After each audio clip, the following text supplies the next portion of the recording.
सबैलाई मेरो जय नेपालको हार्दिक अभिवादन। आजको दिन गम्भीर दिन हो।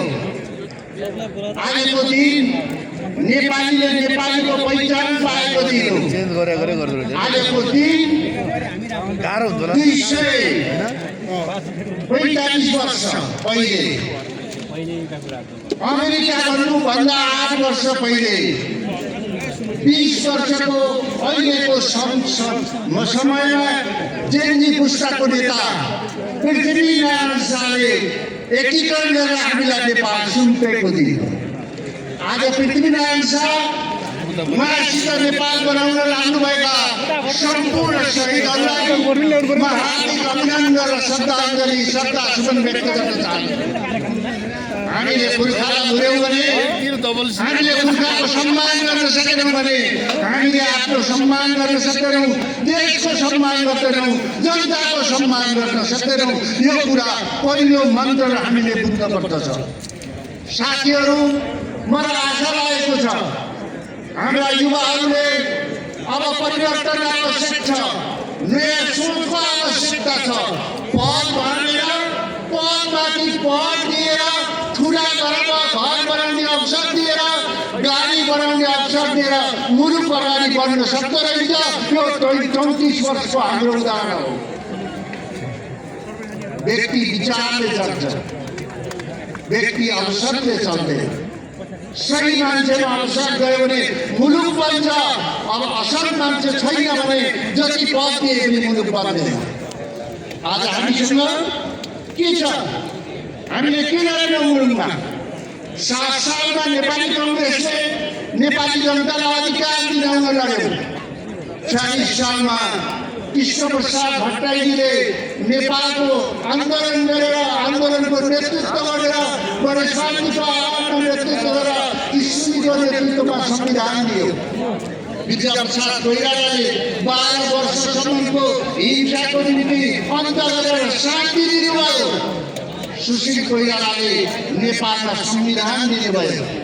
तर हामीले त्यो इज्जतको सम्मान गर्न सकेनौँ, जसले गर्दा न समाजमा हामीले आशा जगाउन सक्यौँ, न देश बन्छ भन्न सक्दैन भनेर न्याय स्थापित गर्यौँ।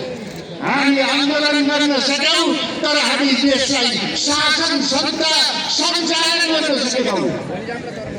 आफ्नो वरिपरि आफ्ना कार्यकर्ता, आफ्ना ढुङ्गेहरूलाई शासन सत्ता गएर मुलुक बन्द रहेछ भन्ने अहिलेको आन्दोलन हो।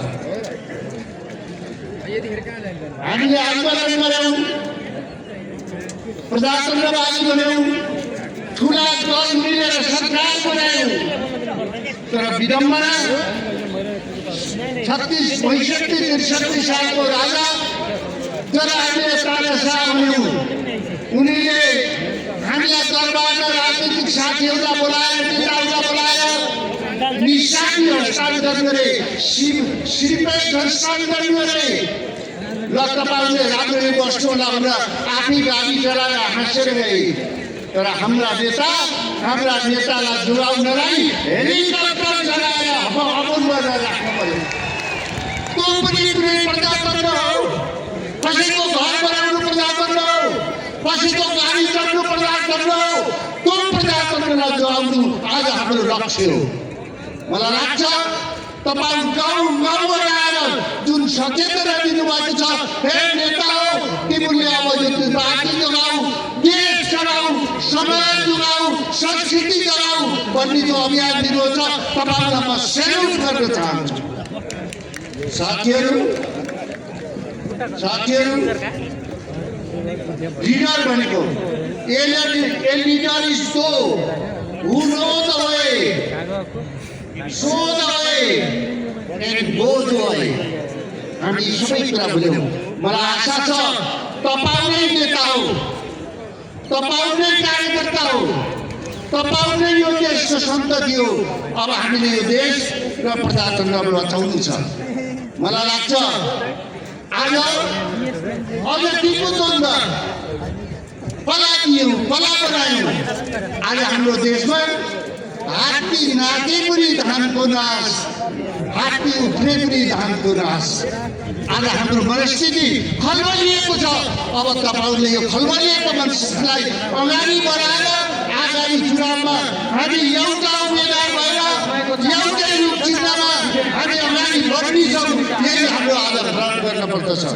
साथीहरू, म अन्तिममा भन्न चाहन्छु, आज साथीहरूलाई लाग्दा बिरालाले भन्छ अरे यो घरको मालिक मर्यो भने म ऐनामा गएर आगो ताप्ने थिएँ भन्छ अरे। ऐनो त सधैँ तातो रहिरहन्न नि।